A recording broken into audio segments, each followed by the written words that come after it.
পাহাড়ের এই রকম রাস্তায় একা একা হাঁটতেও বেশ ভালোই লাগে। এখন আমি দাঁড়িয়ে আছি পিলিং হেলিপ্যাড গ্রাউন্ডে। এই হচ্ছে হেলিপ্যাড গ্রাউন্ড, আর আমার পিছনে এই যে রোপওয়ে। মেঘগুলো দেখো কেমন ভেসে ভেসে বেড়াচ্ছে।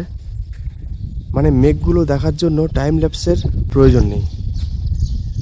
কেমন সুন্দর মেঘগুলো ভেসে ভেসে বেড়াচ্ছে। এই মুহূর্তে ক্লিয়ার ছিল, মেঘ এসে এক্ষুনি আবার ঢেকে দিল। কালকে সকালে আমরা এখানে এসে পৌঁছেছি ভোর 4:30টার সময়।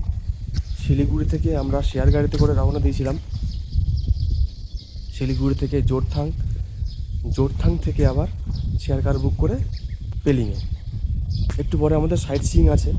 এই দিকে একবার দেখো,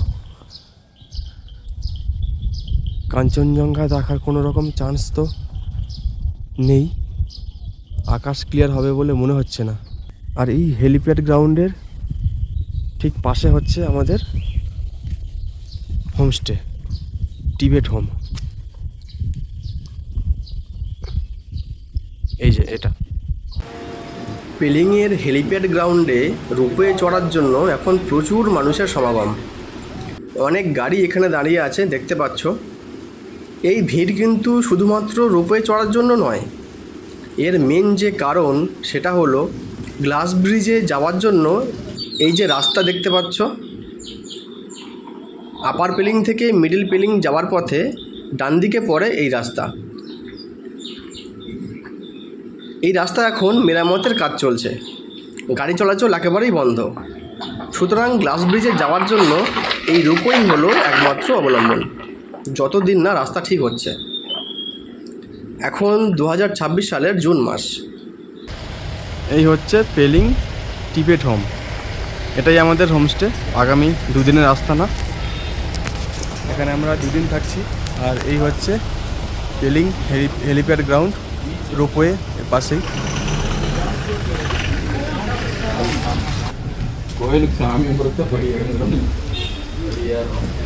চলো ভিতরটা একবার দেখিয়ে দিই। বাইরে একটা বসার জায়গা, গেট থেকে ঢুকে 304 নম্বর রুম।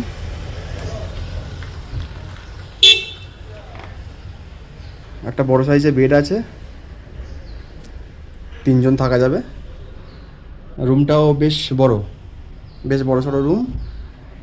এদিকে একটা ওয়ার্ড্রোব আছে, টিভি আছে একটা, এখানে সোফা আছে একটা, এদিকে 2টো কাঠের চেয়ার আছে, এখানে একটা বেশ বড় সড়ো আয়না, এখানে ইলেকট্রিক কেটেল একটা আছে, চার্জিং পয়েন্ট, এদিকে একটা চার্জিং পয়েন্ট। বাহ, বেশ খুব সুন্দর। উপরটা ফাইবার সিট দিয়ে সিলিং করা আছে। আর ওয়াশরুমটা দেখাই, যেটা খুব দরকার, গিজার, কোমোড আছে, এদিকে বেসিন, শাওয়ার। মোটামুটি ঠিকঠাকই আছে, পরিষ্কার পরিচ্ছন্নই আছে।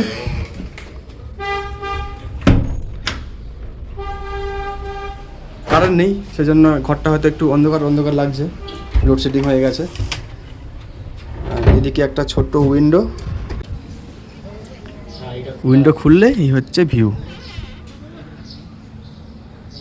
কাঞ্চনজঙ্ঘা কোন দিক থেকে দেখা যায় জানি না, এখন তো পেলিংয়ের বড্ড মন খারাপ, পুরো ক্লাউডি হয়ে আছে, কিচ্ছু দেখা যাচ্ছে না। আর এদিকে হচ্ছে রোড সাইড ভিউ আছে এদিকে। আর এদিকে আরেকটা উইন্ডো আছে, এটা ফিক্স, এটা খোলা যাবে না। যাই হোক, এই হচ্ছে ঘর। ওভারঅল ঠিকই আছে, সুন্দর।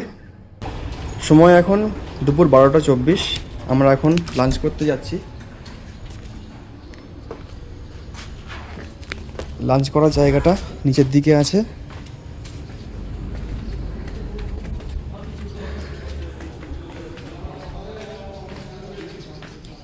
বাইরে এখানে বসেও লাঞ্চ করা যায়, কিন্তু এখন মাঝে মাঝে বৃষ্টি পড়ছে।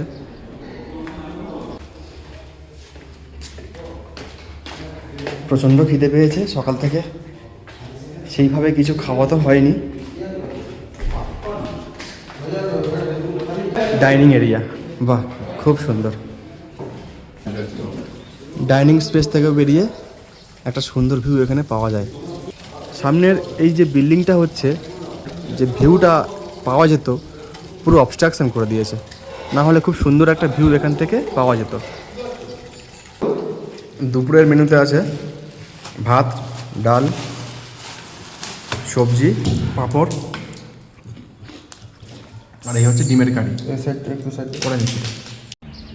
একটু আগে দেখলাম আকাশে প্রচণ্ড মেঘ ছিল, এই দেখো এখন উপরে তো মেঘ আছে, বৃষ্টিও শুরু হয়েছে টিপটিপ করে, আর নিচের দিকে দেখো রোদ উঠেছে।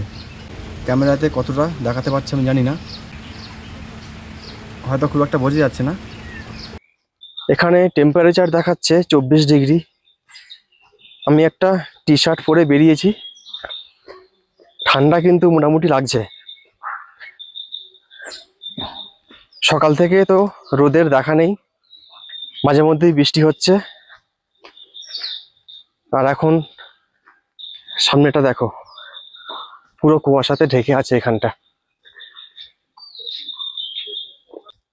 কিন্তু এখন মনে হচ্ছে জ্যাকেট নিলে বোধহয় ভালোই হতো।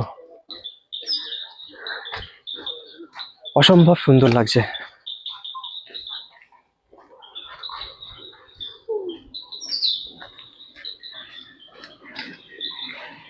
পরশু দিন পর্যন্ত নাকি এখানে কাঞ্চনজঙ্ঘা দেখা গেছিল, কিন্তু যা ওয়েদার দেখতে পাচ্ছি জানি না, মনে হচ্ছে কাঞ্চনজঙ্ঘা আমাদের দেখা হবে না।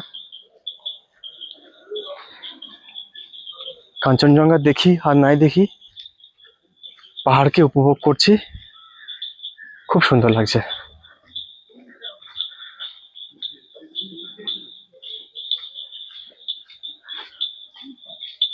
এখানে একটা कैफे আছে। क्या खाएंगे? मोमो। क्या क्या मिलेगा यहाँ पे? मोमो मिलेगा, मोमो मिलेगा, चाय कॉफी सब कुछ। सब कुछ मिलेगा। না মোমো খাবেন নাকি? প্রকৃতি এখানে কথা বলে, গান করে, শুধু শোনার মতো কান থাকতে হবে। কি অসম্ভব সুন্দর দেখো। দূরে একটা পাখি ডাকছে, আওয়াজ শুনতে পাচ্ছ কি জানি না, আর ঝিঝি পোকার মতো পোকা ডেকে চলেছে, আর কোনো আওয়াজ এখানে নেই।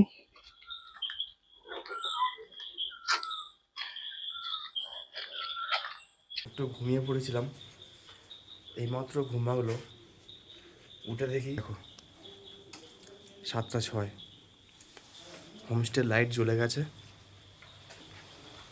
বাইরে টিপটিপ করে বৃষ্টিও পড়ছে, ঠান্ডা মোটামুটি ভালোই আছে, 22 ডিগ্রি দেখাচ্ছে। এখন বাজে রাত্রি 10টা, প্রচণ্ড বৃষ্টি হচ্ছে। রাত্রে খাবারে আছে রুটি আর চিকেন।